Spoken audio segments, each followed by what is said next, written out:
Assalamualaikum warahmatullahi wabarakatuh. Halo semuanya, perkenalkan nama saya Badatun Sahro dengan NPM 2042377. Nah, baiklah di sini saya akan menjelaskan tentang materi pengertian saintifik, pengertian project based learning, dan pengertian deep learning. Baiklah, masuk ke materi yang pertama yaitu pengertian saintifik, project based learning, dan deep learning. Scientific learning yaitu pendekatan saintifik adalah pendekatan pembelajaran yang menekankan pada langkah-langkah ilmiah dalam menemukan pengetahuan. Siswa juga diarahkan untuk mengalami proses belajar seperti seorang ilmuwan melalui kegiatan mengamati, menanya, mencoba, menalar, dan mengkomunikasikan.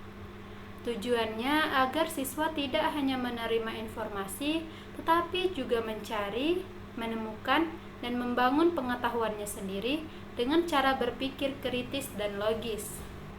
Baiklah, selanjutnya yaitu Project Based Learning (PJBL) atau pembelajaran berbasis proyek.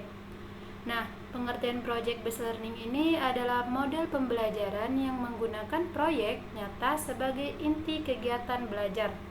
Di sini siswa juga bekerja dalam jangka waktu tertentu untuk merancang, mengerjakan, dan menghasilkan sebuah produk atau solusi dari suatu permasalahan.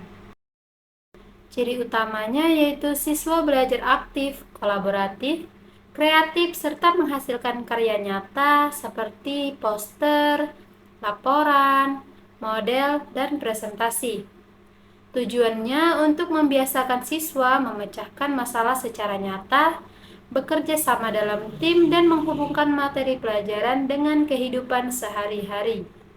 Baiklah, selanjutnya yaitu deep learning atau pembelajaran mendalam. Pengertian deep learning adalah pendekatan pembelajaran yang menekankan pada pemahaman mendalam. Bukan sekedar hafalan, siswa juga didorong untuk menghubungkan konsep, menganalisis, mengevaluasi, serta mengaplikasikan pengetahuannya dalam berbagai konteks. Baiklah, selanjutnya deep learning yaitu pembelajaran mendalam. Deep learning adalah pendekatan pembelajaran yang menekankan pada pemahaman mendalam, bukan hanya sekedar hafalan. Di sini siswa juga didorong untuk menghubungkan konsep, menganalisis, mengevaluasi, dan mengaplikasikan pengetahuannya dalam berbagai konteks. Ciri utamanya siswa mampu menjelaskan dengan kata-katanya sendiri dan mengaitkan antar konsep serta menggunakannya untuk memecahkan masalah baru.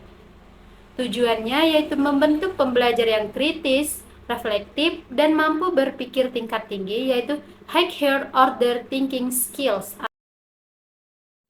Baiklah, masuk ke materi yang kedua yaitu prinsip scientific learning atau pembelajaran ilmiah.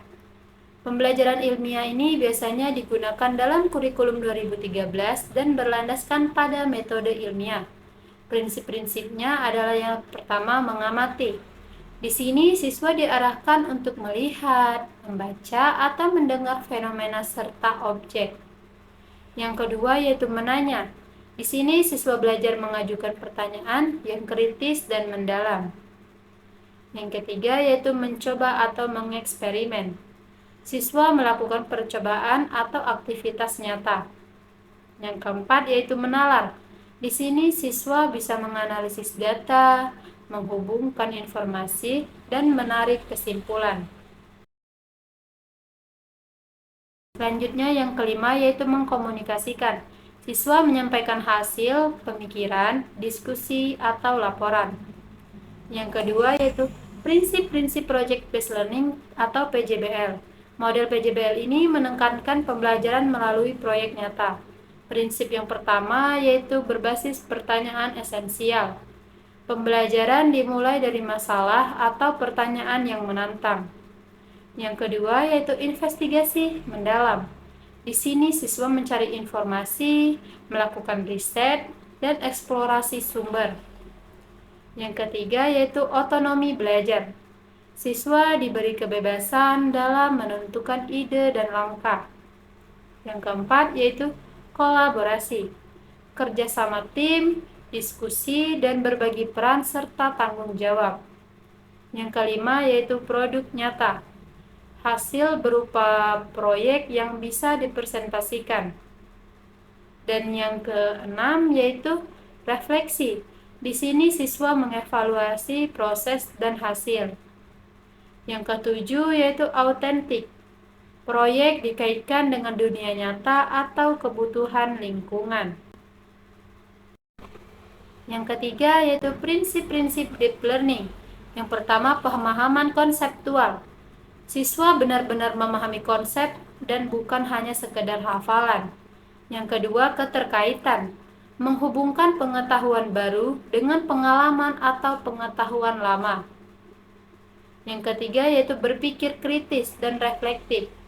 Di sini siswa dilatih untuk menganalisis, mengevaluasi, dan menciptakan ide baru. Yang keempat yaitu makna kontekstual.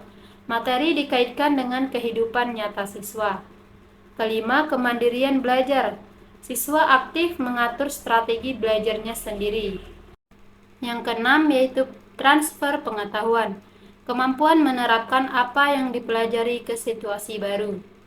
Yang ketujuh yaitu kolaboratif dan dialogis, seperti melalui diskusi, interaksi, dan berbagi pemikiran.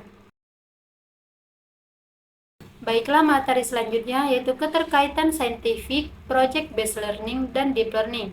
Yang pertama yaitu data-driven research. Kedua, pendekatan menggunakan data sebagai fondasi untuk menghasilkan insight dan pengalaman baru. Yang kedua yaitu problem solving. Fokus pada pemecahan masalah kompleks dengan pendekatan multidisipliner dan inovatif. Selanjutnya yaitu pattern recognition. Kemampuan mengidentifikasi masalah tersembunyi dalam fenomena kompleks melalui analisis sistematis. Yang keempat yaitu interactive learning.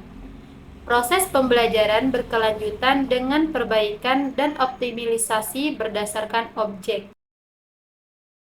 Materi selanjutnya yaitu manfaat implementasi kedua pendekatan. Yang pertama, pengembangan critical thinking, meningkatkan kemampuan analisis, evaluasi, dan sintesis informasi untuk menghasilkan solusi inovatif terhadap permasalahan yang kompleks. Baiklah, yang kedua yaitu digital literacy enhancement, mempersiapkan siswa dengan keterampilan teknologi canggih yang relevan dengan kebutuhan industri 4.0. Yang ketiga yaitu collaborative skills, yang mengembangkan kemampuan bekerja dalam tim multidisipliner dan komunikasi efektif dalam lingkungan teknologi. Baiklah, kesimpulannya yang pertama, scientific learning menekankan proses pembelajaran dengan pendekatan ilmiah seperti mengamati, menanya, mencoba, menalar, dan mengkomunikasikan. Fokus utamanya adalah membangun rasa ingin tahu, berpikir logis, dan berbasis bukti. Yang kedua yaitu project-based learning (PJBL), berfokus pada pengerjaan proyek nyata yang relevan dengan kehidupan. Prinsip utamanya adalah kolaborasi, kreativitas, dan menghasilkan produk yang dapat dipresentasikan. Selanjutnya yang ketiga yaitu deep learning, menekankan pemahaman konsep secara mendalam, keterkaitan dengan kehidupan nyata, serta kemampuan berpikir kritis dan transfer pengetahuan ke situasi yang baru.